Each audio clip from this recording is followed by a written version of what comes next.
Teruslah bernapas meski hidup isinya tidak karuan, karena masih banyak orang di luar sana yang masih mengeluh tentang hidupnya meski sudah mendapatkan apa yang mereka harapkan dalam hidupnya. Sedikit kalimat asal-asalan dari saya, Bob, selaku pemimpin upacara sekaligus direktur utama PT Bangun Siang yang ada di seluruh tata surya.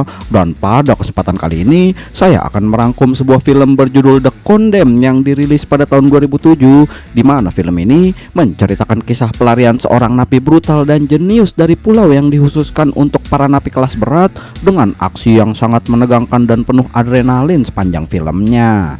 Penasaran dengan bagaimana alur filmnya? Langsung aja kita meluncur ke dalam cerita. Cerita diawali dengan gambaran sebuah penjara berbahaya di Belarusia. Terlihat ada dua orang kru TV yang sedang mendatangi penjara, di mana mereka sengaja diutus oleh seorang produser film kaya raya bernama Brekel demi mencari petarung paling kuat dan mengajaknya untuk syuting film yang sedang ia buat.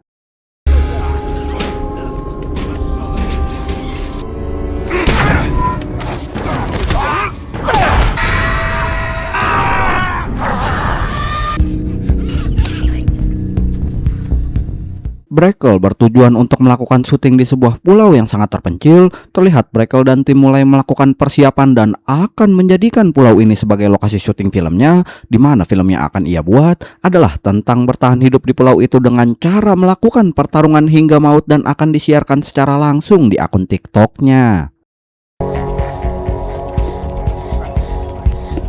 Bella, talk to me.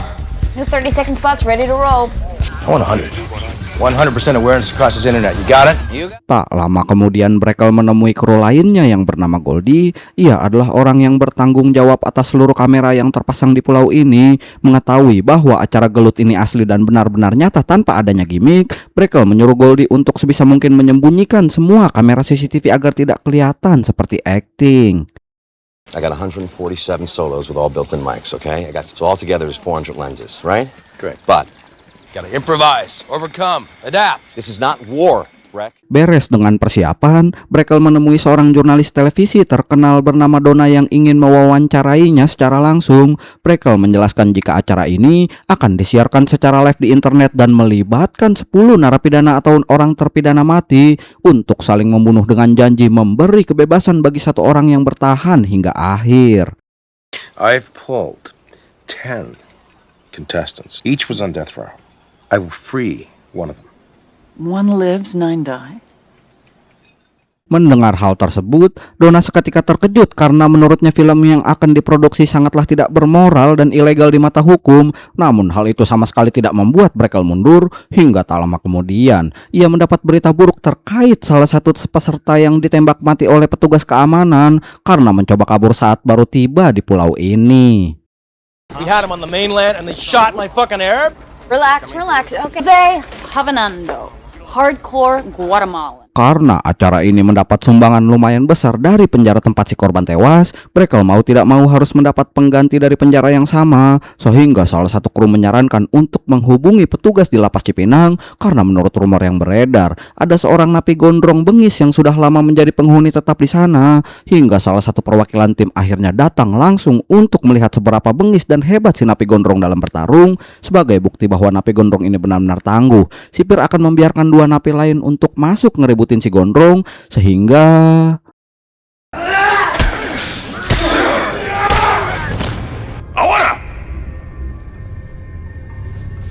meski si gondrong masih terikat rantai, ia masih mampu menjatuhkan lawannya dengan sangat mudah. Namun saat akan melawan napi satu lagi yang bernama Jack, petugas sengaja melepas rantainya agar pertarungan lebih cepat selesai.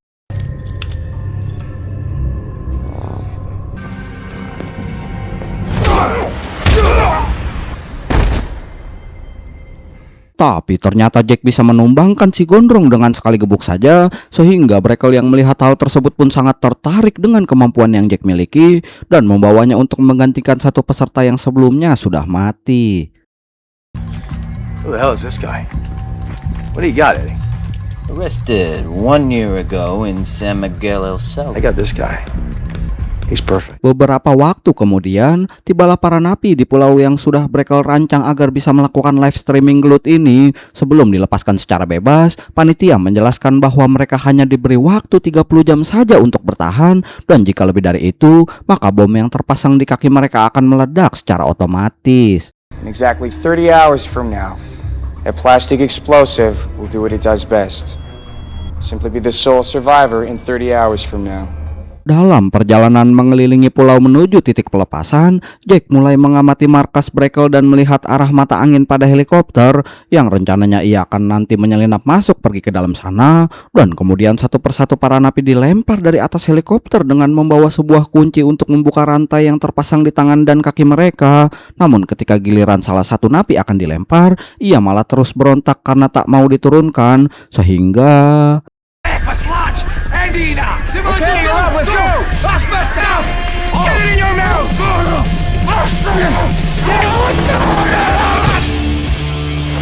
Brackle yang melihatnya langsung memarahi si petugas karena dianggap lalai dan mengakibatkan satu peserta harus mati sia-sia. Saat giliran Jack yang akan diberikan kunci borgol, ia malah menghajar si petugas hingga berdarah, sehingga Jack langsung dilempar begitu saja tanpa diberikan kunci borgolnya.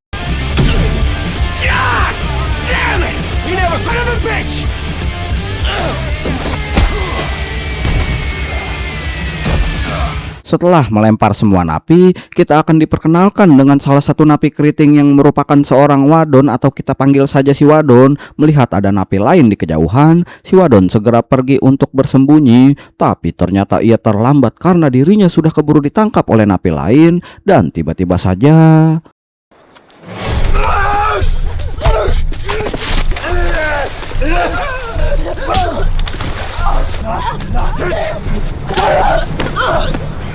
di sisi lain, di dalam sebuah studio, kita akan diperlihatkan dengan Brackle yang nampak puas dengan acara live streamingnya, sementara para napi harus saling bunuh demi bertahan hidup. Brackle justru terlihat mulai meraup keuntungan dari sponsor dan penonton VIP yang semakin meramaikan live TikToknya. Listen up, people. Breck. 5 million users. Okay, well that's a start. That's Scene kemudian kembali ke pulau di mana Jack melihat napi lain yang baru saja hanyut dari laut bernama Paco. Setelah beberapa saat memantaunya, ia langsung menyerang dan menguncinya hingga lemas. Namun karena Paco tak ada niatan untuk membunuh dan hanya ingin mencari istrinya, Jack pun tidak jadi membunuhnya. Bahkan sebelum pergi, Paco dengan baik hati memberikan kunci borgol miliknya agar Jack bisa segera kabur dan melepaskan diri dari borgolnya.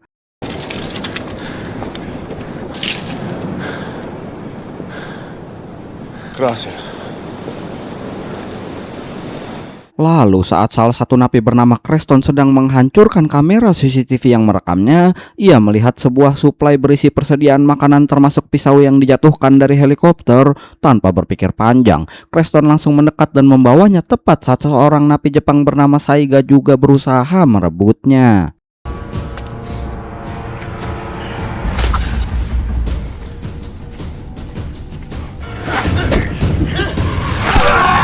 Lalu kemudian Saiga malah dicegat oleh napi lain bernama Starly. Bukannya langsung melakukan pertarungan, Starly justru mengajak Saiga untuk menjadi tim alias bekerja sama demi menyelesaikan permainan ini, dan langsung melakukan pelarian setelah mereka menghabisi semua peserta. You and me? Clear some of this scum up on the island. It's an alliance, you and me. You understand? Jack sendiri saat ini sedang berjalan menyusuri hutan untuk mencari markas Brackle. Secara mengejutkan, seorang napi tinggi besar yang langsung menyerangnya. Brackle yang sejak awal sudah tertarik dengan aksi Jack pun langsung mengalihkan semua kamera untuk menampilkan pertarungannya.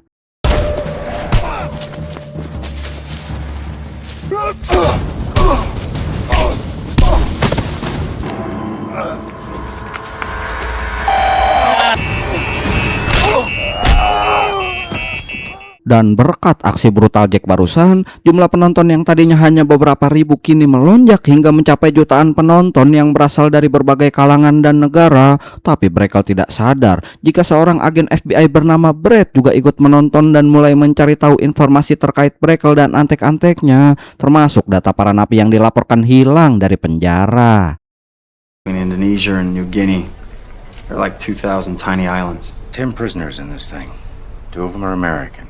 Dari 10 napi yang datanya sudah diketahui, ada satu peserta yang namanya tidak ada dalam catatan kriminal FBI yang ternyata itu adalah Jack yang memiliki nama asli Jack Riley selain tidak ada dalam daftar. FBI juga menemukan fakta menarik tentang Jack yang ternyata adalah seorang pensiunan tentara Amerika.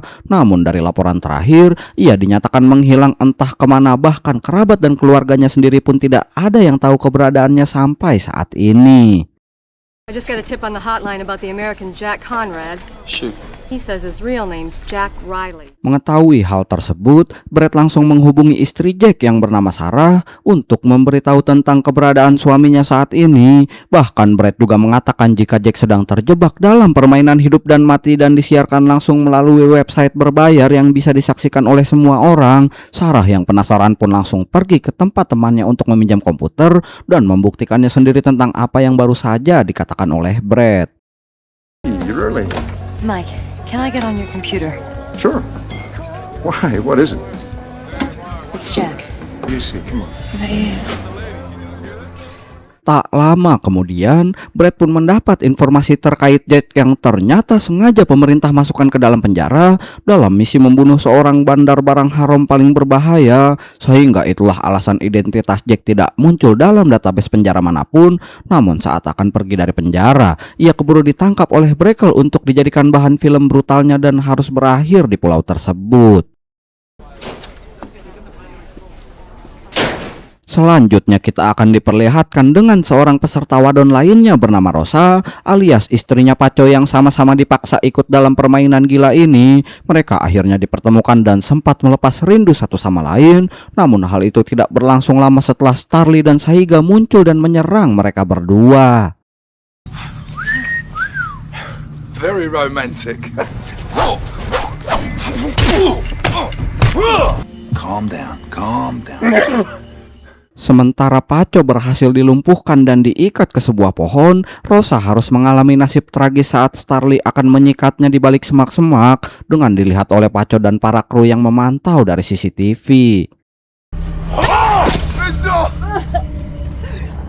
That's one angry bitch. Sungguh sangat disayangkan, Rosa harus tewas setelah Starly menarik pemicu bom di kakinya, sementara Paco berhasil kabur ke dalam hutan tepat saat Saiga sedang lengah. Dan di sisi lain, para kru mulai berpikir jika ini sudah keluar dari jalur dan tak seharusnya dilanjutkan, sehingga pacar Brackle yang bernama Julie memintanya untuk segera menghentikan acara ini, termasuk Goldie yang juga memilih untuk mundur dari sekarang. Namun hal itu tak berlaku bagi Brackle yang akan tetap melanjutkan acara live streamingnya. It's too much for me, Breck.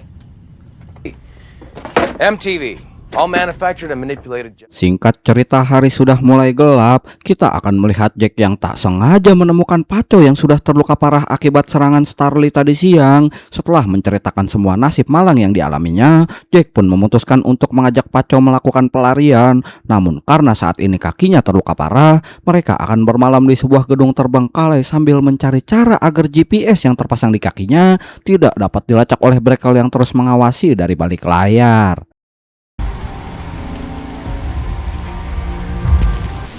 I don't like being tracked. Di sini Jack berhasil merusak sinyal GPS yang membuat semua kru dibuat heran karena kini ia sudah menghilang dari radar. Breck, Conrad kinda just vanished. Brackle yang melihat Jack sedang bergelantungan di atas tali pun langsung menyuruh petugas keamanan untuk menangkapnya, tanpa sadar jika Jack sudah tiba di depan Brackle dan melumpuhkan beberapa penjaga yang ada di sana.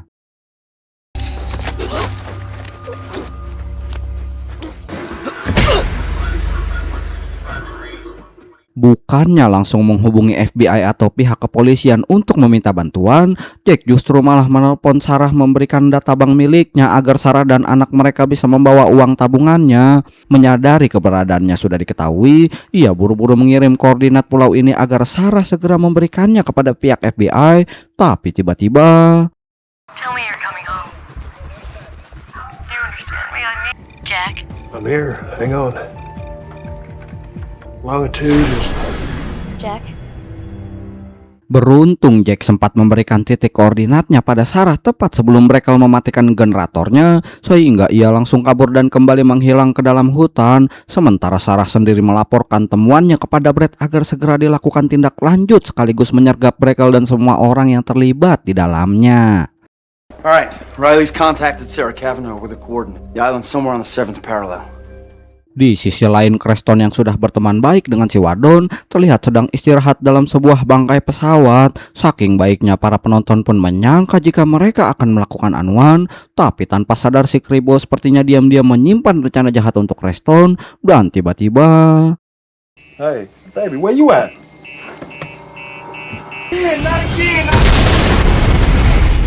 sementara itu Jack yang berhasil lolos dari kejaran para penjaga memutuskan kembali ke tempat terakhir dirinya meninggalkan Paco. Namun alangkah terkejutnya Jack saat melihat Paco sedang disiksa oleh Starly dan Saiga. Bahkan mereka dengan tega membakar Paco hidup-hidup tanpa ada seorang pun yang menolong, termasuk Jack karena saat ini ia berada di sisi lain dari jembatan tersebut.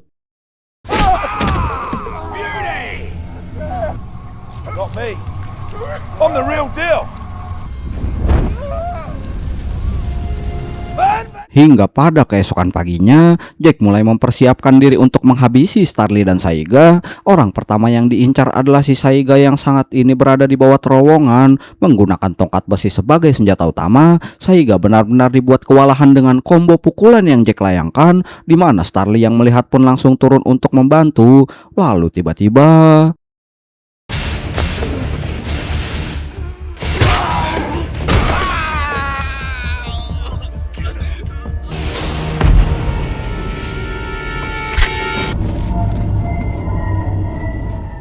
setelah lolos dari serangan barusan, kini Jack harus terjebak di gudang bekas penyimpanan bahan peledak dengan si Wadon yang ternyata bersembunyi di sana. Sempat akan menyerang Jack, si Wadon justru harus dibuat sekarat saat Starly berhasil memanahnya, disusul dengan Saiga yang melempari bom molotov ke dalam gudang, sehingga entah bagaimana nasib Jack yang telah masuk ke dalam lubang pembuangan.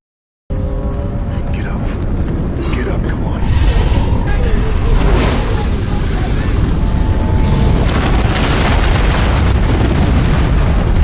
Kita akan diperlihatkan dengan Saiga dan Starly yang mulai saling bunuh karena mengira Jack sudah mati, di mana Saiga cukup dibuat kesulitan untuk mendekati Starly karena masih memiliki satu anak panah lagi dan memutuskan untuk menyerangnya dari sisi yang lain.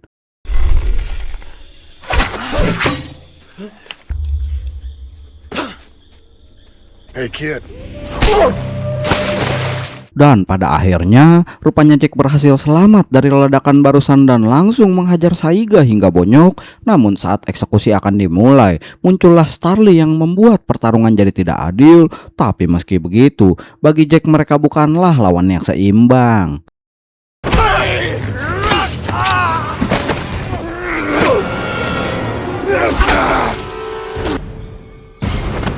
Mengetahui kalau Saiga sudah mati, Starly yang tak ingin bernasib sama pun nekat melompat ke air terjun, disusul dengan Jack yang juga ikut melompat. Dan tak lama kemudian helikopter pembawa suplai berisi senjata jatuh di sekitar keberadaan mereka. Namun saat Jack akan mengambilnya, di sana sudah ada Starly yang lebih dulu mendapatkan senjatanya, sehingga tak hanya berhasil membuat Jack terpojok, Starly juga dengan bagongnya menghabisi para kameramen yang sedang meliput acara ini. Game over, Yank! I'm just the cameraman.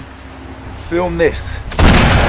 Beberapa saat melanjutkan pencarian, ia dikejutkan oleh Jack yang langsung menyerangnya dari belakang dan mereka akhirnya memulai duel mematikan satu sama lain.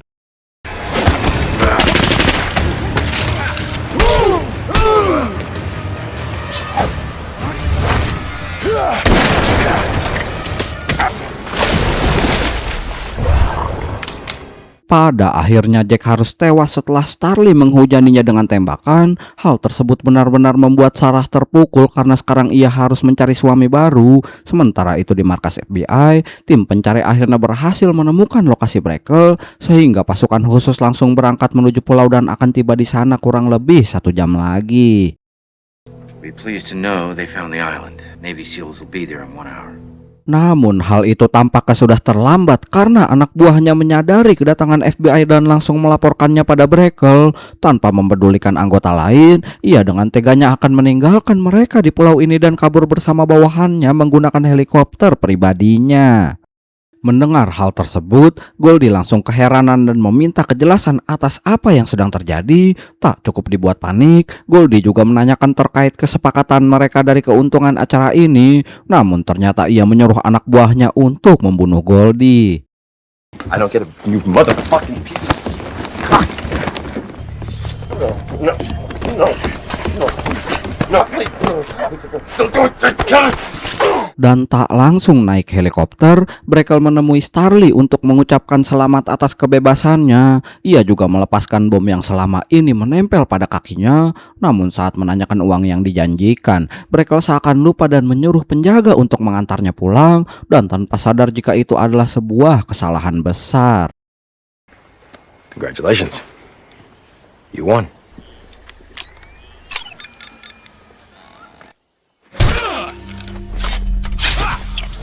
Beres menghabisi penjaga yang ada di luar, Starly masuk ke pusat kontrol dan menginterogasi semua orang yang ada di sana. Namun karena tidak ada yang tahu kemana perginya si Brackle, Starly langsung menembaki mereka semua dan hanya menyisakan Julie seorang diri. You fucking coward!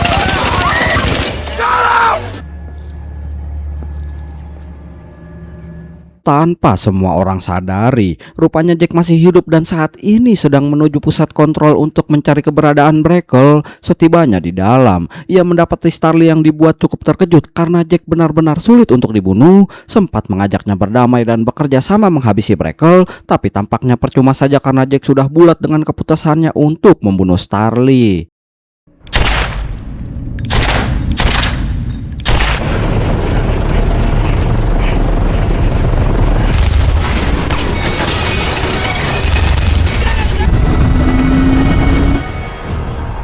Terlambat bagi Jack karena Brackle sudah keburu lepas landas dan sebentar lagi akan meninggalkan pulau tersebut. Hal itu tak berlangsung lama setelah Julie datang menyusul dan memberikan bom cadangan untuk meledakkan helikopternya. Sehingga setelah Brackle tewas, Julie dengan baik hati memberikan Jack kunci pembuka bom di kakinya dan pamit untuk pulang.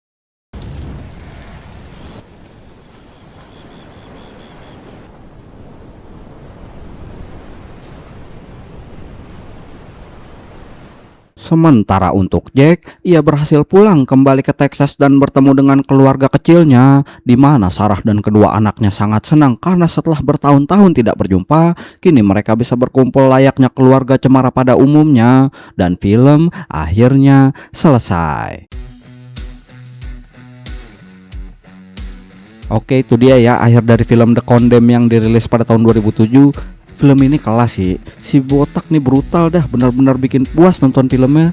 Keren sih, sungguh tidak mengecewakan dah, bintang 5. Oke, makasih banyak nih udah nonton filmnya sampai habis nih ya. Segini dulu aja nih, sampai jumpa di video yang lain.